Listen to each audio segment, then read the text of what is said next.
नमस्कार. मी तेजस प्रकाश बांबर. राहणार शेलू. आपला आराचा 1 एकर प्लॉट आहे.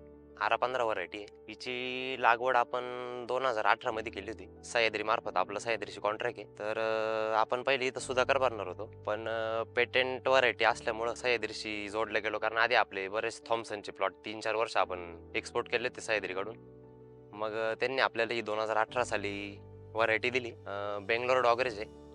डॉगरेज आपल्याला बेंगलोरवरूनच ₹21 पोच आलं होतं. तर 2018 मध्ये ग्राफ्टिंग केली. आज वर्ष तिसरं आहे. आज प्रत्येक जर आपण बघितलं प्रत्येक झाडावर 32 ते 35 बंच ठेवलेले आणि प्रत्येक बंच मध्ये 60, 65, 70 पर्यंत मनी ठेवले. जर आपण आता इथं बघितलं ना तर प्रत्येक बंच हा 400 ते 500 ग्रॅम भरतो आणि एक मनीची साईज इथं 18+ आहे. आणि कॅनोपी पण बघितली तर पूर्ण कॅनोपी ही पॅक झालेली. शुगर पण आज 18+ आहे. आज 108 दिवस आहे आपला.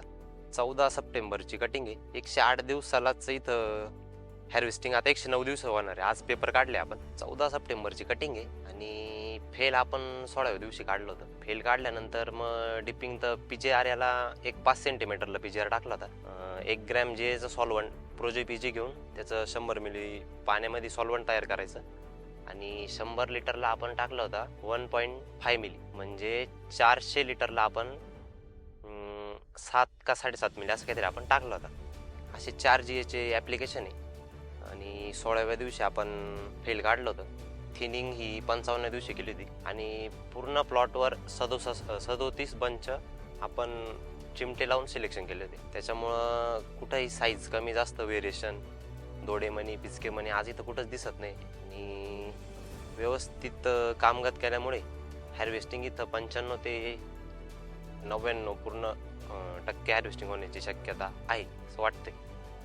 कामगत आपण त्यांच्या सांगण्याप्रमाणेच केलेली सगळी. पेपर लावण्याचं उद्दिष्ट दरवर्षी आपण पेपर नव्हतो लावत, पण यावर्षी दुष्काळ असल्यामुळे उष्णता जरा जास्त आहे.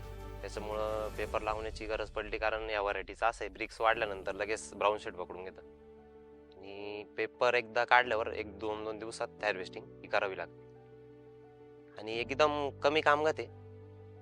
पूर्ण छाटणी, पेस्ट, त्याच्यानंतर फेल काढल्यानंतर डायरेक्ट थिनिंग आणि थिनिंग नंतर पेपर लावल्यानंतर डायरेक्ट हार्वेस्टिंग. त्याच्यामुळे PGR एकदम कमी वापरलेला आहे. पाण्याचं नियोजन आपण असं केलं आहे, जेव्हा जेव्हा समजा प्लॉट पाण्यावर आलाय तेव्हा आपण टँक पूर्ण जिथपर्यंत मुळी आहे, रुंदी आणि लांबी, पूर्ण टँक करून आणि प्लॉटला पाणी दिलंय.